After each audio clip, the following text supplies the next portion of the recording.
నమస్కారం అందరికి. ఇప్పుడు మనం డిగ్రీ ఫస్ట్ ఇయర్ వాళ్ళకి సెకండ్ సెమ్ లో ఫైనాన్షియల్ అకౌంటింగ్ 2 అనే సబ్జెక్ట్ చూస్తున్నాము. సో ఇప్పుడు మనం థర్డ్ చాప్టర్ లో జాయింట్ వెంచర్ అకౌంట్స్ లో ఉన్నాము. సో ప్రీవియస్ వీడియోస్ లో మనము జాయింట్ వెంచర్ వి 2 మెథడ్స్ చూసాము. సో ఇప్పుడు థర్డ్ మెథడ్ లో ఏముంటదంటే మెమోరాండం జాయింట్ వెంచర్ అనేది మనం ఓపెన్ చేస్తే అప్పుడు మనకి ప్రాబ్లం ఎలా సాల్వ్ అవుతుంది. మనకి ఈ 8th ప్రాబ్లం ఒక్కటే మనకి దీని రిలేటెడ్ ఉంది. సో ఇది కూడా ఈ మెథడ్ థర్డ్ మెథడ్ కాబట్టి నేను ఇది ఎక్స్ప్లెయిన్ చేస్తున్నాను. సో ఇప్పుడు మనకి 8th question memorandum joint venture కి రిలేటెడ్ ఉంది. సో క్వశ్చన్ ఏంటిదో చూద్దాము. A and B enter into a joint venture for guaranteeing the subscriptions at per of 10 lakhs shares of 1 rupee each in Salem Lamps Limited. They agree to share profits and losses equally. So equally అంటే ఏంటిది 1:1. So 1/2 అనేది మనకు వస్తుంది ఇద్దరికి. The terms with the company are that A and B have to pay all expenses up to allotment in consideration of the Salem Lamps Limited issuing to them 1,50,000 other shares of ₹1 each fully paid. A introduced cash into business to meet the following expenses. So ఇవి మనకి A expenses అంట. Rent, solicitors charges. So next ఏమున్నాయి ఇక్కడ B expenses ఉన్నాయి. So B ఏమేమి expenses bear చేసిండు? Stamp charges, registration fee, advertising charges, printing charges of memorandum of association and articles of association. The application fell short of 10 lakhs share by 30,000 shares. A introduced further cash on joint venture for these shares. The amount was utilized to subscribe to these shares and paid to the company. The guarantee having been fulfilled, Salem Lamps Limited handed over A and B 1,50,000 shares. The partnership sold all the shares. A received the sales proceeds of 1,20,000 shares amounting to 1,10,000 and B of the remaining 60,000 shares amounting to 55,000. Prepare a joint venture accounts and separate accounts of A and B showing the adjustments of final balance between them. So ఇక్కడ మనకి ఏ ఇంకా B ఇద్దరివి కూడా prepare చేయమంటున్నారు accounts. So ఇక్కడ మనకి ఏంటిదంటే question first ఇక్కడ మనకి కొంచెం డబ్బులు తక్కువ పడ్డాయంట. ఎంతకి 10 lakhs షేర్స్ కి 30,000 షేర్స్ తక్కువ పడితే ఏ ఏం చేసిందంట ఫర్దర్ క్యాష్ అనేది రేజ్ చేసిందంట. సో ఇక్కడ మనకి ఏ ఫర్దర్ క్యాష్ రేజ్ చేసింది ఒక పాయింట్ ఉంది. ఏ ఎక్స్పెన్సెస్ ఉన్నాయి, బి ఎక్స్పెన్సెస్ ఉన్నాయి. నెక్స్ట్ ఏమున్నాయి మనకి ఇక్కడ ఏ అండ్ బి 1,50,000 షేర్స్ ఉన్నాయంట. సో వాళ్ళు ఏం చేసినారంట మొత్తం పార్ట్నర్షిప్ లో అన్ని షేర్స్ అనేటివి వాళ్ళు సోల్డ్ చేసేసారంట ఏ ఇంకా బి ఇద్దరు. సో ఏ ఎంత సేల్ చేసింది, బి ఎంత సేల్స్ చేసిందంటే సేల్స్ ప్రొసీడ్స్ 1,20,000 షేర్స్ అనేది అది సేల్ చేసింది. ఎంతకి 1,10,000 కి. బి ఏం చేసింది 60,000 షేర్స్ ని సేల్ చేసింది. ఎంత 55,000 కి. సో ఇది మనకి వాళ్ళు ఇచ్చిన డేటా అన్నమాట. సో ఇప్పుడు మనం ఫస్ట్ మెమోరాండం జాయింట్ వెంచర్ ఎలా అయ్యాలంటే జాయింట్ వెంచర్ అంటే నేను ఏం చెప్పినాను, జాయింట్ వెంచర్ అంటే మనకి ఏంటిది నామినల్ అకౌంట్ రూల్ ప్రకారం డెబిట్ అన్ని ఎక్స్పెన్సెస్ ఇంకా లాసెస్ వస్తాయి, క్రెడిట్ లనేమో అన్ని ఇన్కమ్స్ ఇంకా గెయిన్స్ రాస్తాము.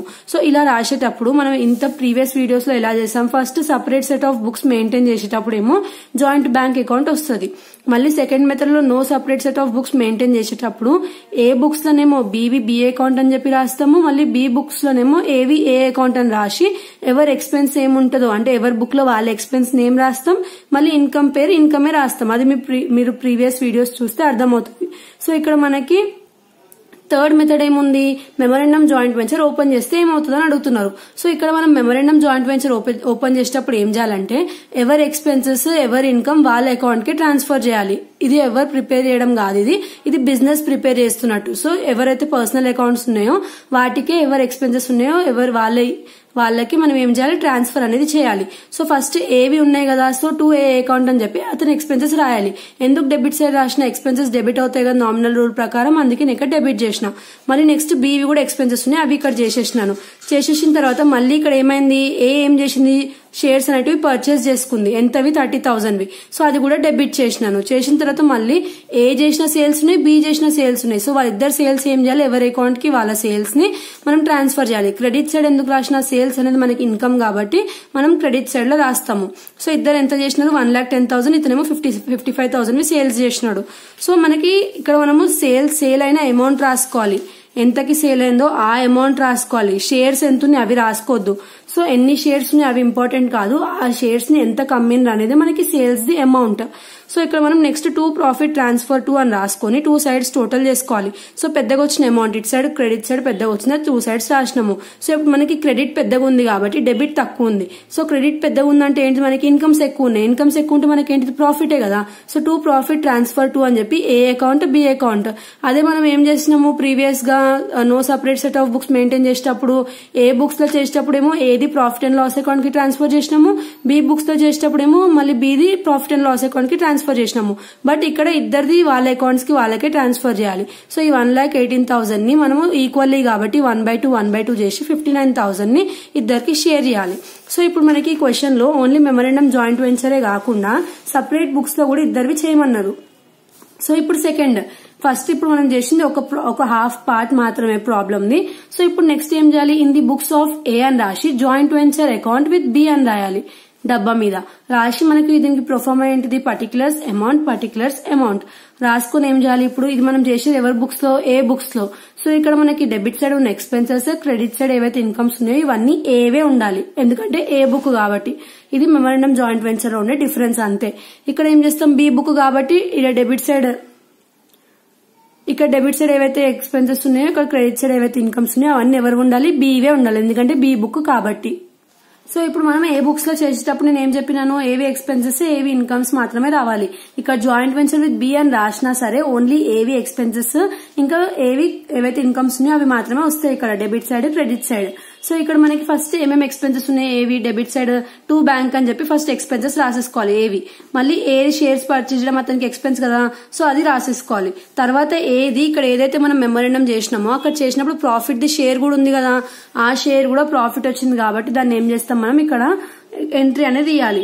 ఎంత, 59,000. సో ఇచ్చిన తర్వాత నెక్స్ట్ ఏం చేస్తాము, ఏదైతే సేల్స్ ఎంట్రీ ఉందో సో ఆ సేల్స్ ఎంట్రీ అనేది రాసుకుంటాము. సో రాసుకొని 1,10,000 ఎవరైతే ఏ ఉన్నారో అతను చేసిన సేల్స్ అనమాట.